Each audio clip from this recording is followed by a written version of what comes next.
Oui, décidément, cette équipe montpelliéraine, mes amis, est insondable. Elle est insondable parce que, pour être tout à fait sincère, à la mi-temps de cette rencontre contre Dijon, on n'en menait pas large. Et je dois dire aussi que s'il est bien une équipe en Ligue 1 qui aujourd'hui est la plus difficile à pronostiquer dans ses résultats, c'est bien la nôtre. Parce qu'à l'issue de la première mi-temps, justement, non seulement les joueurs de Michel Derzakarian étaient menés 1-0, mais en plus, je dois à la vérité de vous dire que le contenu de ces 45 premières minutes n'était pas bien fameux. Alors que s'est-il passé dans le vestiaire?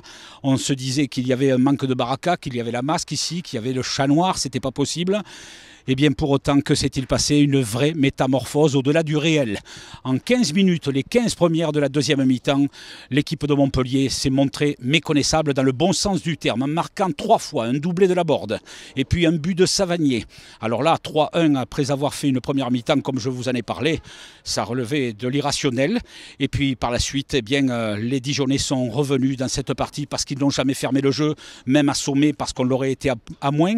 Ils ont marqué un penalty à 3 minutes de la fin. Et puis le 4e but est venu de Petar Skuletic. C'est la première fois, je crois d'ailleurs, depuis que Petar porte le maillot montpelliérain qu'il marque 2 buts dans une saison.